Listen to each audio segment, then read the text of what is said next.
चर्मकार समाजाचे प्रदेश महासचिव रोहिदास बनसोडे यांना विनंती करतो की त्यांनी थोडक्यात आपलं मत मांडावं.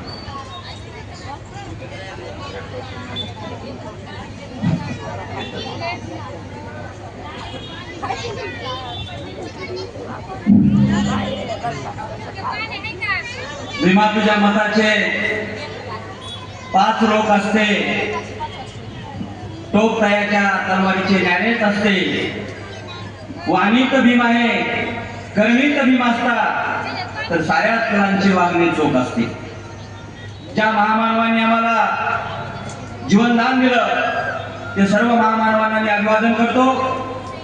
आजच्या या महत्वपूर्ण मोर्चाला संबोधित करण्यासाठी जे अहोरात्र रात्रदिवस फिरत आहे ते आपल्या सर्वांचे वारसदार, बाबासाहेबांचे वारसदार आनंदराजे आंबेडकर साहेब, राष्ट्रीय चर्मकार महासंघाचे संस्थापक अध्यक्ष आदरणीय बबनरावजी घोलप साहेब, उपस्थित व्यासपीठावर सर्व विचारवंत, या मोर्चाला यशस्वी करण्यासाठी ज्या पळीतल्या भीम सैनिकांनी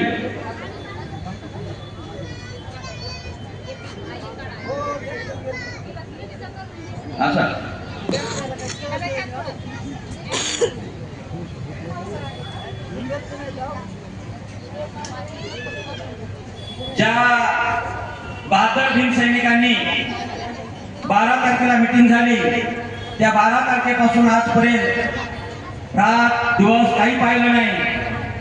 ते आमचे सोबत ज्येष्ठ पण आहे, भास्कर नाना असतील, दासू वाघमारे सर असतील, पंडित जिंजूड असतील, सचिन कागदे असतील, रवी मुळे असेल, राहुल घोबाळे असतील, शरण मस्के असतील, मिलिंद गाडगे असतील, याच्यासाठी सगळ्यांची नावं घेऊ शकतो.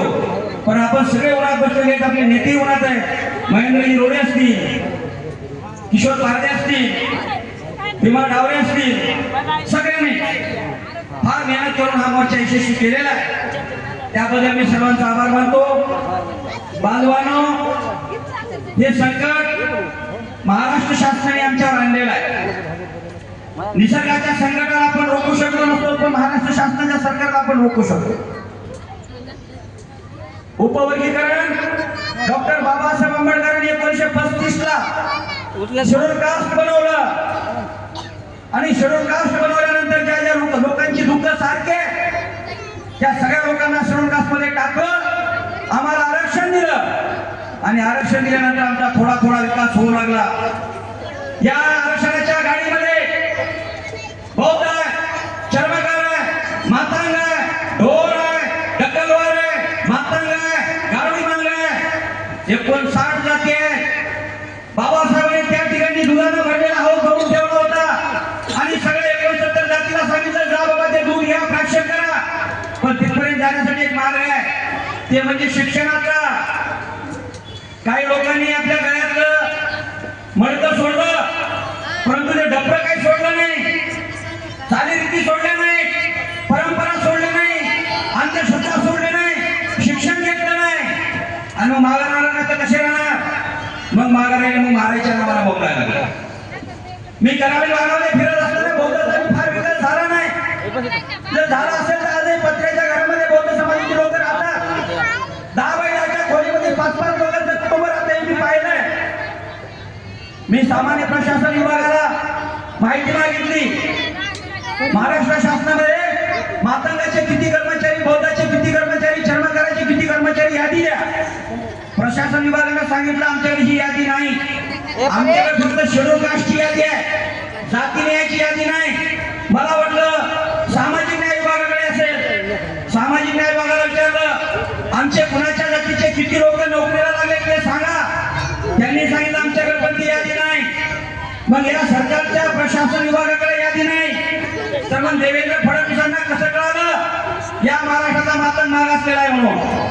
त्यांना का चर्मकार दिसला नाही, का भंगी दिसला नाही, का होळा दिसला नाही, का डकलवार दिसला नाही? मातंग समाजाचा एवढा पुरका का आला? पण आला असेल हरकत नाही. मी त्या अमित गोलकेला आणि त्या कसबेला विचारतो, अरे तुझ्या तोंडात काय हाती बसली का? वस्ताद लहुजी साळवेच्या शिफारशीनुसार 68 शिफारशी महाराष्ट्र शासनाने स्वीकारल्या होत्या ना. मग काय झालं त्या शिफारशीचं? विचारणा सरकारला, लागू करायला सांग ना. इथं काय पडला? मातांग समाजाने थोडाफार मागासलेला असला तर शिक्षण हा पर्याय, वर्गीकरण हा पर्याय नाही. बांधवांनो, सरकारने ठरवलेलं आहे आम्हाला तोडायचं, फोडायचं आणि झोडायचं. परंतु आपण लक्षात ठेवा, मंजिल बहुत दूर है, जाना वहां जरूर है. रस्ता मुश्किल आहे, मरना भी मंजूर आहे. आम्ही थांबणार नाही, आम्ही वागणार नाही, आम्ही झुकणार नाही.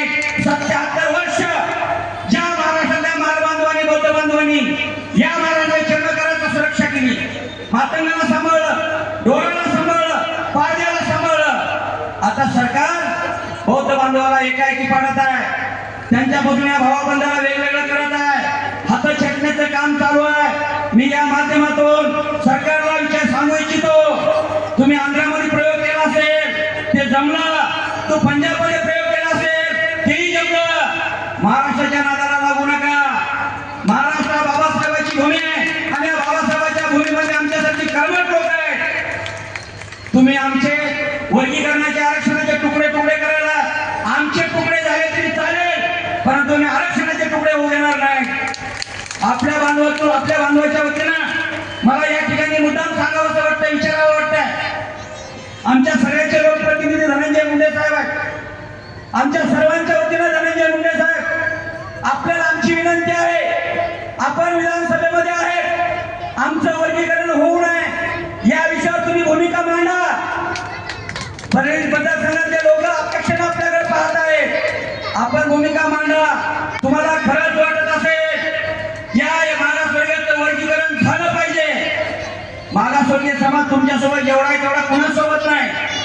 या ठिकाणच्या बौद्धाची आर्थिक परिस्थिती तुम्हाला चांगली माहित आहे, विकास किती झाला तेही तुम्हाला माहित आहे. या संघर्ष समितीच्या वतीनं मी आमच्या लोकप्रतिनिधीला विनंती करतो की आपण आपलं मत, आपली भूमिका विधानसभेमध्ये जाहीर करायला पाहिजे. ही या समाजाची भूमिका. आमच्या लोकनेत्या पंकजाताई मुंडे या जिल्ह्याच्या पालकमंत्री नाही पण पालक आहेत आणि पालकाकडे आम्ही मुलं मागत आहोत. ताई, तुम्ही उच्च सभागृहाच्या सदस्य आहात, तुम्हाला सगळ्या जाणीवा उणीवा कळत आहेत, आपण ज्ञानी आहात आणि म्हणून हा आमचा आवाज, आमचं वर्गीकरण करू नका, आमचे तुकडे पाडू नका, आतंकानं आम्ही सरकारकडे ओरडतोय. 3 महिने झाला उन्हातानामध्ये पावसाची कमाल न करता आम्ही सरकारला विनंती करतोय, तुम्ही वर्गीकरण करू नका. ताई, तुम्ही सुद्धा सरकारच्या पुढे मांडा, सरकारला समजून सांगा. ज्या देशाचं संविधान 8 महिने ओपन करून ठेवलं की या संविधानावर कुणाचं काही म्हणणं असेल तर आम्हाला सांगा, परंतु या बद्दल समितीचा अहवाल मात्र ओपन करत नाही. काय लपलंय त्या बद्दल अहवालामध्ये आम्हाला विचारायचं. ताई, तुम्ही त्या मुख्यमंत्र्यांना सांगा, बद्दल अहवाल हा ओपन करा, आमचं तर म्हणणं रद्दच करा. आम्हाला कसं फसवताय तुम्हाला दिसत नाही का? 15 ऑगस्ट, जानेवारी, एप्रिलच्या महिन्यामध्ये 5 दिवस देतात हरकती मांडायला. तुम्हाला माहित नाही का एप्रिल महिन्यामध्ये आंबेडकरांच्या जयंतीमध्ये व्यस्त असतो? ते जाणीवपूर्वक केल्यासारखं वाटत नाही का? पुन्हा त्याच्यानंतर 20 दिवस वाढवून दिले. 85,000 लोकांनी हरकती नोंदवल्या, तरी आम्हाला 30 जूनला मोर्चा काढावा लागला, तरी तुम्ही आम्हाला आश्वासन दिलं नाही. फक्त एवढंच सांगितलंय की आम्ही तुम्हाला विश्वासात घेतल्याशिवाय करणार नाही, परंतु आमचा या सरकारवर विश्वास नाही आणि म्हणून आम्हाला एक तेवढ ठेवावं लागणार आंदोलन. मला राजाकडे साहेबांनी सांगितलं हा दुसरा टप्पा आहे, तालुक्या जिल्ह्यामध्ये मोर्चे होत आहेत. पुढचा टप्पा आम्हाला वेगळं काही आंदोलन करावं लागलं तर करावं लागेल. याची सर्वस्वी जिम्मेदारी सरकारवर असणार आहे. मातंग समाजाला हिंदू म्हणून भयकू नका. मातंग समाजातले मुक्ता साळवे आपल्याला माहित असेल, 1855 मध्ये काय सांगितलं मुक्ता साळवेंना? तिला निबंध लिहायला सांगितलं मास्तरांनी, तुला आवडता धर्म कोणता? त्याच्यावर निबंध लिही. मुक्ता साळवे 1855 मध्ये लिहिती, गुरुजी काय सांगू माझ्या धर्माबद्दल. धर्माचा ग्रंथ ऐकलं तर कानामध्ये शिशाचा रस ओतला जातो, धर्माचा शब्दाचा उच्चार केला तर जीभ छाटली जाते. धर्म डोळ्यांनी पाहिला धर्मग्रंथ तर डोळे फोडले जातात. पुण्याच्या गोलटेकडीच्या मैदानावर आमच्या डोक्याचे चेंडू आणि तलवारीचे दांडू करून खेळणाऱ्याचा धर्म आणि आमचा धर्म असू शकत नाही. आणि आमचे मातृबांधव काय म्हणतात, आमच्या वरच्या मुठीमध्ये हिंदू आहे. अरे मग तुमच्या वरच्या मुठीत हिंदू आहे तर मग मुक्ता साले खोटे आहे का? हेही तुम्हाला आत्मपरीक्षण करावं लागेल. मातान समाजाची ही मागणी नाही. मातान समाजामध्ये काही दलाल आणि भडवे, कुणाला विधान परिषदेत आम्ही टाकवलं असं, कुणाला MLC देतो म्हणले असतील, यांची राजकीय पोळी भाजायची आहे, यांना नेता व्हायचंय म्हणून हे मातान समाजाला भरकटत आहेत. 90% मातान समाज या ठिकाणी आपल्या सोबत आहे.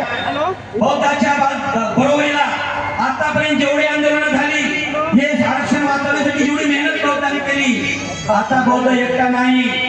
आता या महाराष्ट्रातला संबंध चर्मकार सोबत आपल्या खांद्याला खांदा लावून तन आणि मन धन देऊन आपल्या सोबत आहे. अरे असला बहादर मित्र आम्हाला जगात कधी मिळणार नाही. मित्र कसा असावा? दुःख अडवायला उंबऱ्यासारखा, मित्र वनव्यामध्ये गारव्यासारखा.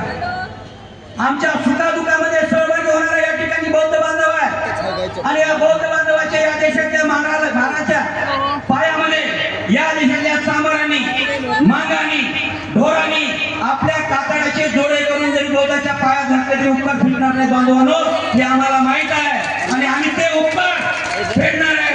आता तुम्ही आंदोलन करायची गरज नाही. तुमच्या पुढे दोन पाऊल आम्ही असो एवढं या ठिकाणी आश्वासन करतो. आपण खूप छानपणे या ठिकाणी प्रतिसाद दिला. कुणी स्टेजवर याची गडबड केली नाही. आपण उन्हात त्यांना बसला त्याबद्दल आयोजकांना त्यांना सगळ्याला मी धन्यवाद देतो आणि थांबतो. जय भीम, जय भारत.